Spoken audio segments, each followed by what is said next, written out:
Salut à tous, j'espère que vous allez bien. Aujourd'hui on se retrouve pour une nouvelle vidéo sur la chaîne. Il va s'agir d'un point de lecture. Je vais vous parler de Parce que je t'aime de Guillaume Musso, publié aux éditions Pocket. Dans cette histoire, nous allons suivre le personnage de Leila, qui est une petite fille de 5 ans qui va disparaître dans un centre commercial sans laisser de traces. Donc vous pouvez imaginer la panique totale concernant les parents. Ils ne savent pas où elle est passée, qui l'a kidnappée, si on lui fait du mal, si elle est vivante ou non. Et malgré les enquêtes, on n'arrive à rien du tout et c'est le flou total concernant la disparition de cette jeune fille. Du coup, le temps passe et les parents ont vraiment du mal à faire comme si rien n'était, à faire leur deuil. Et du coup, ils vont décider de se séparer puisque leur couple va au plus mal. Et dans cette histoire, nous allons s'intéresser plus particulièrement au personnage de Marc, qui est du coup le mari de toute cette famille et donc le père de la petite fille qui a disparu.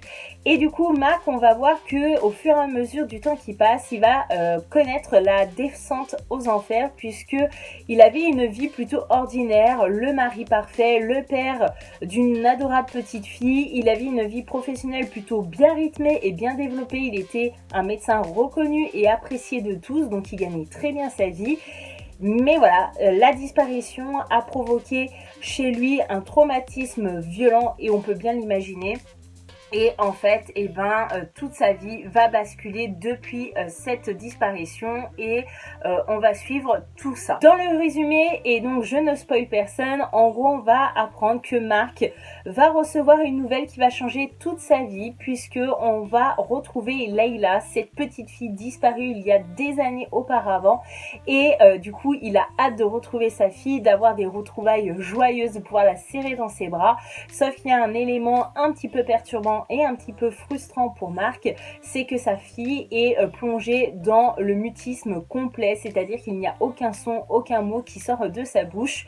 Et c'est très frustrant puisque je pense que n'importe quel parent qui aurait connu cette disparition d'enfant a envie de savoir qu'est-ce qui s'est passé du premier jour de sa disparition jusqu'à maintenant, jusqu'aux retrouvailles.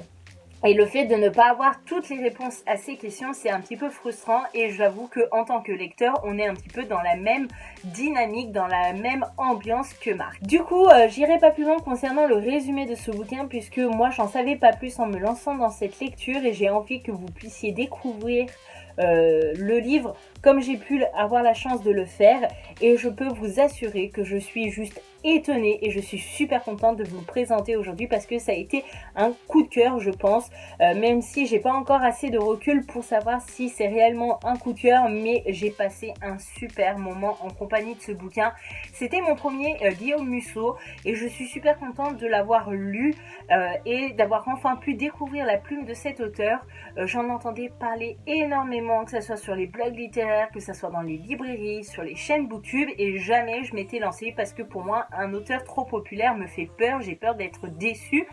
Et du coup, j'avais acheté une collection de Guillaume Musso à ma maman. Elle l'a lu et elle m'a dit celui-là, il est juste terrible, tu vas adorer. Donc je lui ai fait confiance et j'ai bien fait parce que j'ai juste surkiffé. Voilà, j'ai adoré du début à la fin. J'ai trouvé que le roman était très dynamique, très bien rythmé et que les personnages étaient tous essentiels à l'histoire et ils étaient bien développés. Et ça, franchement, c'était juste dingue. Sans oublier cette fin qui est juste renversante et juste dingue. À aucun moment j'ai vu la chose arriver, c'est-à-dire que j'ai pu découvrir l'histoire au fur et à mesure des pages et en fait j'arrivais pas à savoir où l'auteur allait nous emmener. Et pour moi en fait j'ai continué à lire sans me poser des questions. Je me suis dit bon c'est pas grave, pose-toi pas trop de questions, tu verras où il aura envie de te mener.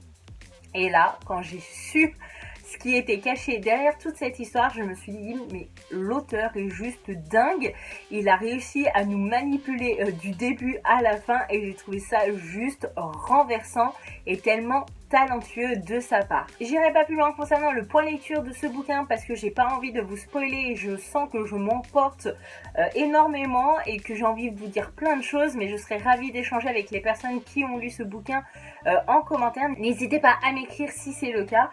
Voilà, mais en tout cas s'il y a un Guillaume Musso que vous devez lire, et c'est celui-là. Moi je me suis pas ennuyée du début à la fin, j'ai trouvé que c'était très dynamique et franchement j'appréciais énormément de replonger plonger dans la lecture de ce bouquin. C'était même un supplice de devoir le poser parce que je devais partir au travail ou je devais aller dormir, etc. Voilà, en tout cas, il n'a pas fait l'enfeu sur la table de chevet et je crois que je l'ai lu en 2 ou 3 jours, donc autant vous dire que j'ai apprécié ma lecture. Et voilà, ce point lecture est enfin terminé. J'espère qu'il vous aura plu, j'espère que je vous aurai convaincu à découvrir ce bouquin si ce n'est pas déjà fait. N'hésitez pas à me dire en commentaire du coup si c'est le cas et si vous avez déjà lu ce bouquin, ce que vous en avez pensé. Je serai ravie d'échanger avec vous en commentaire. Je vous fais de gros bisous, à bientôt dans une prochaine vidéo. Bye bye.